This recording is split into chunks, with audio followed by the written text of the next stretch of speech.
Hello students, आप सभी का मेरे YouTube channel spark success academy में स्वागत है। और आज हम लोग क्लास 10th का ज्योग्राफी पढ़ेंगे, जिसमें आपका वन और वन्य प्राणी संसाधन शुरू था, है ना। जिसमें हम लोग एक वीडियो इसमें पढ़े हुए हैं, जिसमें आपको बताया गया था कि वन किसे कहते हैं, वन मानव के लिए क्यों महत्वपूर्ण है ना। और वन और वन्य संसाधन की दृष्टि से भारत का विश्व में कौन सा स्थान है ना। पूरे विश्व में कौन सा देश प्रथम स्थान पे है। उसके बाद आपको पिछले वीडियो में बताया गया था कि वृक्षों के घनत्व के आधार पर भारत में वन कितने प्रकार के होते हैं, है ना। तो बताया गया था कि वृक्षों के घनत्व के आधार पे वन 5 वर्गों में रखा गया था। अत्यंत सघन वन, खुले वन, है ना, झाड़ियाँ एवं अन्य वन और मैंग्रोव वन। ठीक है। उसके बाद अभी देखे थे बिहार में स्थिति विभाजन के बाद, है ना। बिहार में भी वन का विस्तार वही हाल था कि बिहार का जब विभाजन हुआ तो बिहार वन के दृष्टि से काफ़ी पीछे हो गया, क्योंकि बिहार में सारा भूमि कृषि योग्य है और लोग यहाँ पे अधिकांशतः बिहार की अधिकांश जनसंख्या कृषि पर ही डिपेंड है। ठीक है। तो इस कारण से यहाँ की सारी भूमि पर कृषि होती है, जिसके कारण यहाँ पे लगभग बिहार के 38 जिलों में से 17 जिलों में वन क्षेत्र समाप्त हो गया है। और जिन जिलों में वन क्षेत्र का स्थिति कुछ ठीक ठाक है, उन सभी का कुल मिलाकर क्षेत्रफल 3700 वर्ग किलोमीटर था। तो यहाँ तक आप पिछले वीडियो में पढ़े थे, है ना। तो बिहार देखे थे कि बिहार में भी मात्र 7% भौगोलिक क्षेत्र में ही वन का फैलाव है। ठीक है। तो आज आपको आगे पढ़ना है प्रशासकीय दृष्टि से। ठीक है। प्रशासकीय दृष्टि से वन का विभाजन। तो ध्यान दीजिएगा, प्रशासकीय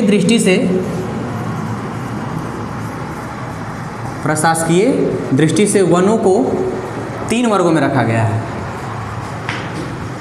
3 वर्गों में रखा गया है। ठीक है। तो 3 वर्गों में रखा गया। जैसे पिछले दिन देखे थे वृक्षों के घनत्व के आधार पर 5 वर्ग था, लेकिन प्रशासकीय दृष्टि से वन को कितने वर्गों में? 3 वर्गों में। पहला आपका है आरक्षित वन। पहला क्या है?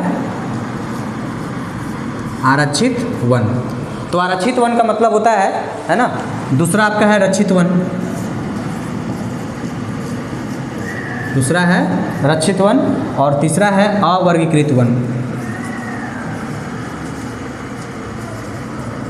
अवर्गीकृत वन। तो आरक्षित देखिए 3 वर्गों में रखा गया है, आरक्षित, रक्षित और अवर्गीकृत। तो आरक्षित वन का मतलब होता है कि वैसा वन जो जलवायु की दृष्टि से काफ़ी महत्वपूर्ण होता है ना। जो अगर इसको रिजर्व नहीं किया गया, है ना, या इसको आरक्षित नहीं किया गया तो जलवायु में दिक्कत हो सकता है, मौसम में दिक्कत हो सकता है। तो वैसा वन जो जलवायु की दृष्टि से काफ़ी महत्वपूर्ण होते हैं, इसमें ना तो कोई लकड़ी काट सकता है और ना ही किसी तरह का पशुचारण कर सकता है। यानी कि इसमें आम लोगों का प्रवेश वर्जित होता है ना। इसमें कोई भी लोग जाकर के ना तो वहाँ से लकड़ी काट सकते हैं, है ना ही वहाँ पे पशु चरा सकते हैं। ठीक है। इस तरह के वन को बाढ़ नियंत्रण, भूमि संरक्षण, इसके बाद मरुस्थलीय प्रसार को रोकने के लिए, जलवायु को नियंत्रित करने के लिए, है ना, आरक्षित वन किया जाता है। तो सरकार, कहा जाता है कि देश में आज, है ना, पूरे भारत में 54% से भी अधिक, ठीक है, 54% से भी अधिक आरक्षित वन है। पूरे भारत में जितना वन है उसका 54% से भी अधिक कौन सा वन घोषित किया गया? आरक्षित वन घोषित किया गया है। यानी कि देश में वन का स्थिति बहुत ज़्यादा खराब है। ठीक है। दूसरा आपका है रक्षित वन। तो रक्षित वन कहता है कि इसमें, है ना, इसमें भी आम लोगों का प्रवेश वर्जित होता है, लेकिन विशेष नियमों के तहत इसमें प्रवेश दिया जाता है। ठीक है। इसमें मतलब कुछ विशेष नियम के तहत आम लोग जाकर के पशुचारण कर सकते हैं और सीमित रूप से लकड़ी काटने का भी सुविधा दिया जाता है। ठीक है। वनों को अत्यधिक नष्ट होने से इसका सुरक्षा किया जाता है। यानी कि जब इस तरह के वन जब ज़्यादा नष्ट होने लगते हैं तो इसको रक्षित कर दिया जाता है। यहाँ पे आम लोगों का प्रवेश वर्जित कर दिया जाता है। लेकिन जब वनों का स्थिति कुछ ठीक ठाक रहता है तो यहाँ पे आम लोग जाकर के लकड़ी काट सकते हैं और पशुचारण भी सीमित मात्रा में कर सकते हैं। देश में इसका विस्तार है 29%, यानी 29% जो वन है वह रक्षित वन में आता है। और तीसरा आपका है अवर्गीकृत वन। तो अवर्गीकृत वन कहता है कि शेष जो सभी प्रकार के वन है ना, जो मतलब व्यक्तियों के द्वारा लगाया जाता है या किसी भूमि के मालिक के द्वारा लगाया जा रहा है, तो स्वतंत्र और जो अवर्गीकृत, यानी जो सरकार की नज़र में, है ना, नहीं है। यानी कहने का मतलब है कि जितना भी, देखिए, रक्षित और रक्षित को छोड़कर जितना भी वन है छोटा छोटा, है ना, इसमें ना तो लकड़ी काटने के लिए ना ही पशु चराने के लिए किसी भी तरीके की कोई रुकावट होता नहीं है। और कुल वन क्षेत्र का, है ना, 17%, यानी 17% अवर्गीकृत वन है। ठीक है। तो रक्षित, आरक्षित का मतलब जिसमें ना तो आम लोगों का प्रवेश होता है, ना ही वहाँ पे कोई लकड़ी काट सकता है, ना ही वहाँ पे कोई पशुचारण कर सकता है। इसको, है ना, बाढ़ नियंत्रण, भूमि को मरुस्थल बनने से रोकना, भूमि संरक्षण, है ना, और कई उद्देश्यों की पूर्ति करने के लिए इसको, है ना, वन को आरक्षित घोषित किया जाता है। रक्षित वन का मतलब इसमें विशेष नियमों के तहत आम लोगों को प्रवेश दिया जाता है, सीमित रूप से लकड़ी काटने और पशुचारण के लिए, और बाकी जो शेष बच गया, जितने भी कोई व्यक्ति लगाता है, कोई भूमि के मालिक लगा रहे हैं तो स्वतंत्र हैं, है ना। मतलब कहने का मतलब है कि इसमें आप जितना चाहे उतना लकड़ी भी काट सकते हैं, इसमें पशुचारण भी कर सकते हैं। देश में ऐसे वनों का प्रसार 17% से भूमि माने 17% है। तो आरक्षित और देखिए, मतलब अगर हम बात करें तो आरक्षित और रक्षित यानी कि ये दोनों जो वन है ना, ये दोनों वन का प्रसार सबसे अधिक अगर कहीं है तो मध्य प्रदेश में है। कहाँ पे है? मध्य प्रदेश में। आरक्षित और रक्षित वन का सबसे अधिक प्रसार कहाँ पे है? मध्य प्रदेश में है। और कहा जाता है कि जहाँ कुल वन क्षेत्र का 75%, यानी कि यहाँ पे 75% जो है रक्षित और आरक्षित वन ही पाए जाते हैं। इसके अतिरिक्त जो आपका है ना, जम्मू कश्मीर, उत्तराखंड, केरल, तमिलनाडु, पश्चिम बंगाल, महाराष्ट्र में भी रक्षित वन और आरक्षित वन पाए जाते हैं। ठीक है। इसके बाद पूर्वोत्तर के सभी राज्यों में अवर्गीकृत वन पाए जाते हैं। पूर्वोत्तर के जितना भी राज्य है, गुजरात है ना, गुजरात के जो अधिकतर वन क्षेत्र है सब अवर्गीकृत में आते हैं। ठीक है। तो इस तरीके से आप प्रशासकीय दृष्टि से वनों का विभाजन देख लिए। कितने भागों में होता है? 3 भागों में, आरक्षित, रक्षित, अवर्गीकृत। आरक्षित का मतलब जहाँ पे आम लोगों का प्रवेश वर्जित होता है, ना तो यहाँ पे कोई लकड़ी काट सकता है, ना ही यहाँ पे कोई पशुचारण कर सकता है। दूसरा, रक्षित का मतलब जहाँ पे विशेष नियमों के तहत, है ना, लकड़ी काटा जा सकता है और पशुचारण कर सकते हैं। तीसरा, अवर्गीकृत यानी बाकी जो शेष बच गया, जो कोई खास व्यक्ति लगा रहा है ना, तो अवर्गीकृत में आता है। समझ गए? अब देखिएगा अगला जो टॉपिक है आपका, इसमें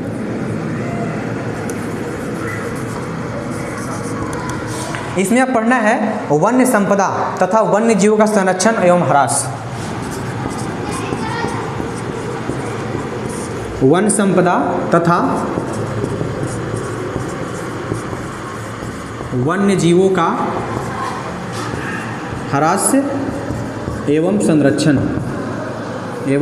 संरक्षण, यानी कि वन संपदा इसमें जानना है आपको, वन्य जीवों का संरक्षण कैसे किया जाता है और इसका ह्रास यानी कमी कैसे हो रहा है, इसका मतलब होता है कमी। ठीक है। तो सुनिएगा, देखिए, वन संपदा कहा जाता है कि वन संपदाओं के मतलब जो वन संपदा में जो कमी आ रहा है वह औपनिवेशिक काल से ही चलते आ रहा है, जब भारत गुलाम था तब से।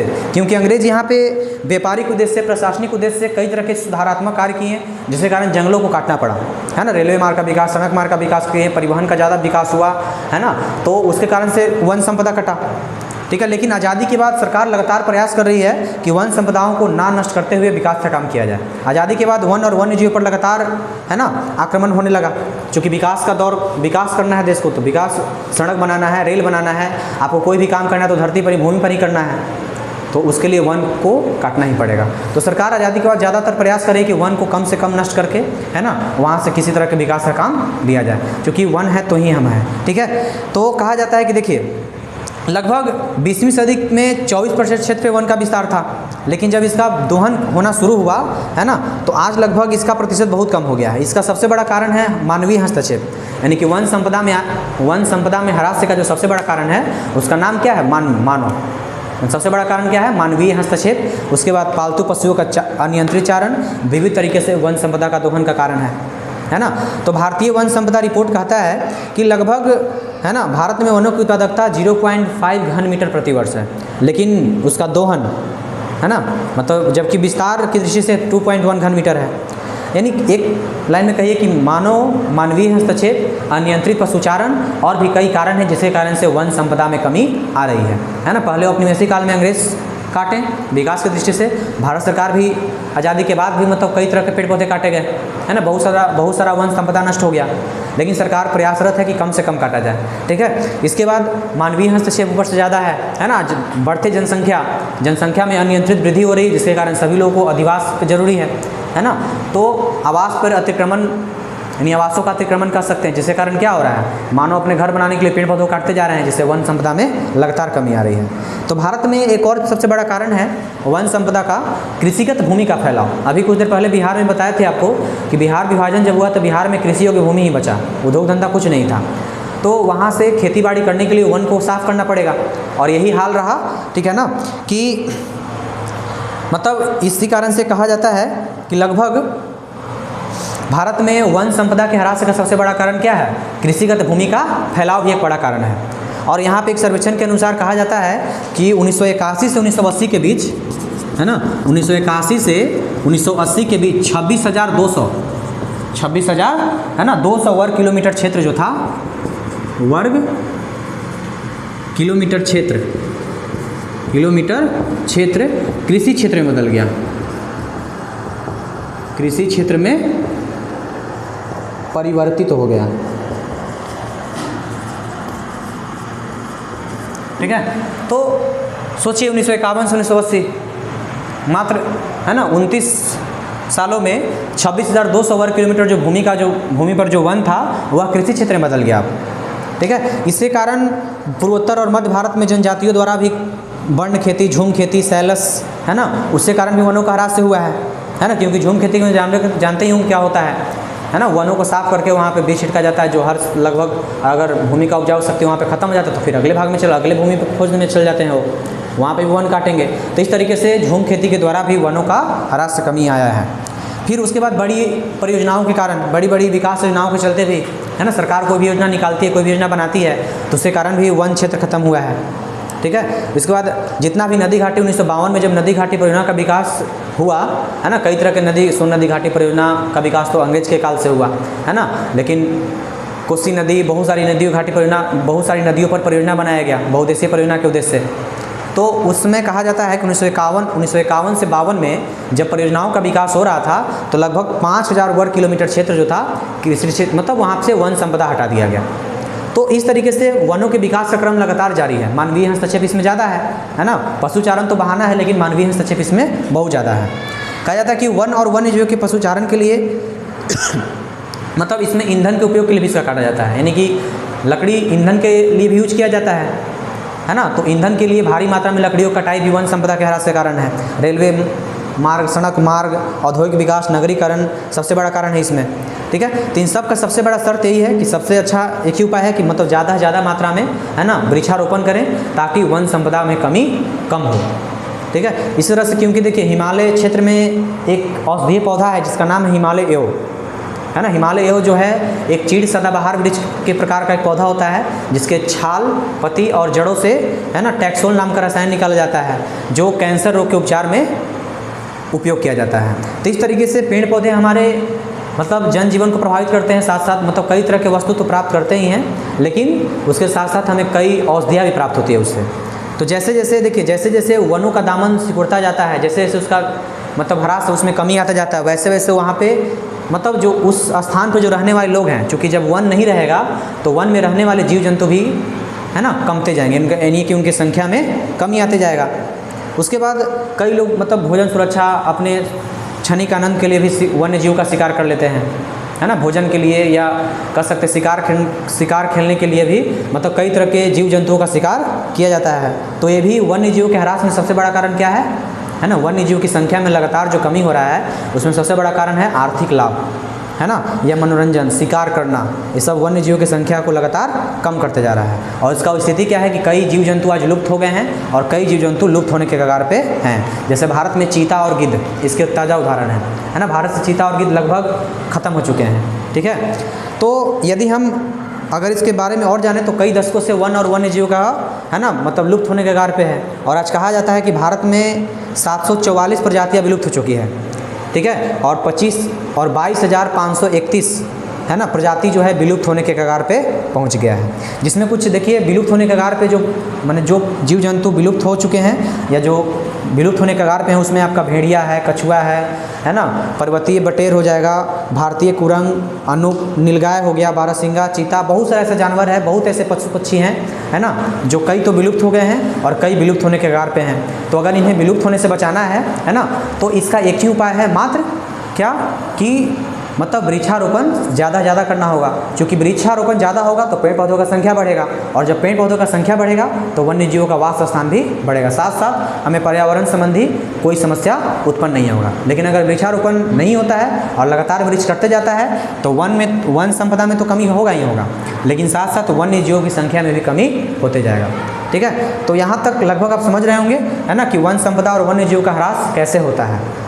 ठीक है, अगर हम बात करें, देखिए कुछ ऐसे कारक भी होते हैं वन्य जीवों के अधिवास पर, है ना, वन्य जीवों के संख्या में कुछ कमी आ रही है ना, वन्य जीव की संख्या में जो लगातार कमी होते जा रहा है उसमें कुछ मानवीय क्रियाएं भी शामिल हैं। जैसे कि है ना, मानवीय क्रियाएं कौन कौन शामिल है देखिएगा। जैसे पहला है आपका प्राकृतिक आवास का अतिक्रमण। जैसे आज देखिए, आज अभी बताएं कुछ दिन पहले कि जिस रफ्तार से जनसंख्या बढ़ रहा है तो बढ़ती जनसंख्या के लिए आवास स्थान चाहिए, तो लोग घर कहाँ बनाएंगे, भूमि पे, और भूमि पे पहले वन था तो पहले उसको वन को हटाना होगा, है ना, तो मानव उस पर कब्जा कर रहा है, तो अगर वन हटेगा तो वहाँ से वन्य जीव भी हटेंगे, है ना। तो इसका कारण यही कहा जाता है कि प्राकृतिक आवासों का अतिक्रमण, है ना, मानव जो है वन्य जीव का प्राकृतिक जो आवास उस पर अतिक्रमण करते जा रहा है क्योंकि जनसंख्या लगातार बढ़ते जा रहा है। ठीक है, तो प्राकृतिक आवासों का अतिक्रमण, नगरीकरण, है ना, और कई तरह के परियोजनाओं के विकास के कारण प्राकृतिक आवासों पर अतिक्रमण हो रहा है, जिसके कारण वन्य जीव की संख्या में कमी आ रही है। दूसरा है प्रदूषण जनित समस्या। आज देख रहे हैं कि प्रदूषण काफ़ी तेज़ रफ्तार से बढ़ रहा है और बढ़ते प्रदूषण कई तरह की समस्याओं को जन्म देती है ना। उसमें आपका जैसे पराबैंगनी किरण हो गया, अम्ल वर्षा हो जाएगा, हरितगृह प्रभाव हो जाएगा, है ना। ये सब मानव और वन्य जीवों के जीवन चक्र को काफ़ी ज़्यादा प्रभावित करते हैं और प्रजनन दर उसका कम करते हैं। अब जब प्रजनन दर कम होगा तो समझिए, है ना, जो जीव जंतु हैं वो उनका संख्या कमते जाएगा। इसके बाद और भी कई सारा प्रदूषण है, जैसे जल प्रदूषण, वायु प्रदूषण, मृदा प्रदूषण, हर चीज़ आज प्रदूषित हो चुका है, जिसके कारण वन्य जीवों की संख्या कमी होते जा रही है। तीसरा आपका है आर्थिक लाभ। ठीक है, पहला हो गया प्राकृतिक आवासों का अतिक्रमण, प्राकृतिक आवासों का अतिक्रमण। ठीक है, दूसरा समझे अभी बढ़ती प्रदूषण यानी प्रदूषण जनित समस्या, प्रदूषण जनित समस्या। और तीसरा आपका है आर्थिक लाभ, यानी कि आज मानव अपने आर्थिक लाभ के लिए भी, है ना, कई जीव जंतुओं का शिकार करता है, जिससे शिकार भी मतलब वन्य जीव का शिकार उसके संख्या में कमी होने का सबसे बड़ा कारण है। ठीक है, जैसे रंग बिरंगी तितलियों, मेढक, पशु पक्षी, जंगली जानवर, कछुआ, तोता, अन्य स्थानीय परिंदों, है ना, जितने भी हैं सब शिकार के मतलब सबका शिकार हो जाता है। इस कारण से आज राष्ट्रीय स्तर पर और इसका राष्ट्रीय और अंतर्राष्ट्रीय स्तर पर कालाबाजारी होता है ना। चीन उसमें सबसे आगे है। चीन कोई ऐसा जीव नहीं जिसका कालाबाजारी नहीं होता होगा, है ना। तो पशु पक्षियों के कालाबाजारी भी उसके संख्या में कमी होने का कारण है। ठीक है, तो आर्थिक लाभ के लिए योजनाबद्ध तरीके से कई विशेष प्रजाति के पेड़ पौधे, कई विशेष प्रजाति के जीव जंतुओं का शिकार किया जाता है ना। राज्य स्तर पे, स्थानीय स्तर पे, क्षेत्रीय स्तर पे इसका दोहन किया जाता है और इस दोहन के कारण होता क्या है कि वन्य जीवों का संख्या लगातार घटते जाता है। तो आज लगभग समझिए भारत ही नहीं बल्कि पूरे विश्व के लिए यह चीज़ समस्या है कि वन्य जीव की संख्या जो लगातार घटते जा रहा है वह सिर्फ भारत का समस्या नहीं है बल्कि पूरे विश्व का समस्या बना हुआ। तो इसका सबसे बड़ा इलाज एक ही है, वृक्षारोपण ज़्यादा से ज़्यादा करना पड़ेगा। ठीक है, तो इतना आप समझ रहे होंगे, है ना। तो आज इतना ही रहेगा और इसके बाद आपको अगले वीडियो में इससे आगे बताया जाएगा।